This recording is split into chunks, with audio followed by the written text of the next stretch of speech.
Okay, here we are looking at the MA Cross along with a Bollinger Band. This is another trend-following system, but instead of waiting for breakouts, we are instead either buying or selling on pullbacks during trends. One issue with MA Cross trade approaches, strategies, is that the trend is generally already in motion, and if you're buying, you're buying a breakout, and if you're selling a breakout. That's generally not an efficient way to trade. A lot of people would rather buy in the direction of trend but wait for pullbacks. Let me give you an example. Let's pull off Bollinger for a moment here, and again we're dealing with something as simple as a two moving average cross. It's a 50 and 100, the red the slower, green faster. And here's an example. All the way down here we see the moving average, the faster moving average, break above the slower and suggest a trend, an upward trend. That price is probably in this range, right around here. Well, what happens is price retraces, because price never moves in one direction all at once. And as you'll see, again, we see during the trend we see a handful of pullbacks. Even though we stay in a positive trend according to our moving averages, we do see pullbacks, and they're consistent. And the application of the Bollinger Band is to, again, take advantage of the positive trend or negative trend, whichever direction the trend is, but to essentially find a tool that helps us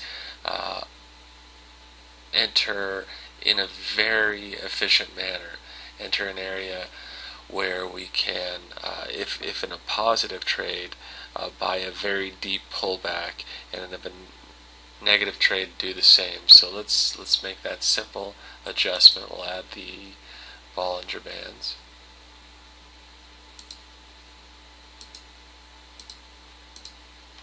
If I can find them, here we are, 20.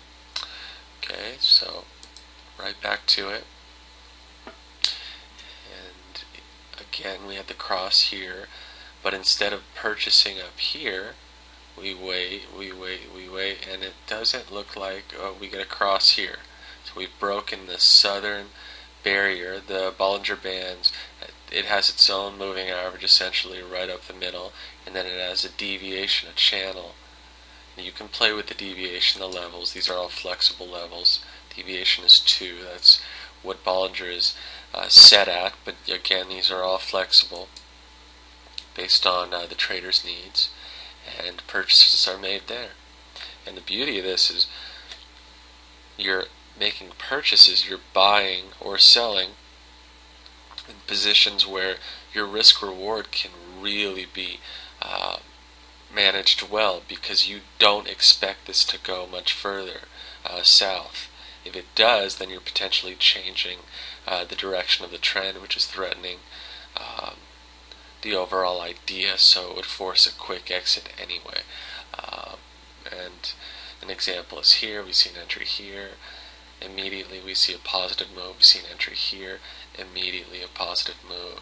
Here again, a giant shoot there. If we move into a negative move, I suppose here is an entry, which is immediately significant. Here's one that, actually here's another. We'd have to, of course, the range here is significant, so that potentially would have led to a stop. It depends on your risk reward. When we're discussing trading strategies, on this site, obviously, there's much more to trading than simply applying indicators and oscillators. There's risk, reward, money management, trade management, entries. There's plenty that goes into it. The point of these videos is not to deliver a system that's tried and true. It's to give you ideas of the sorts of systems that true, honest traders out there do tweak and apply to their own accounts. And as we move forward, we see in this positive move here, We really don't see a retracement that cracks that lower range of the Bollinger Band. As we move south, do we? Yeah, we see one here.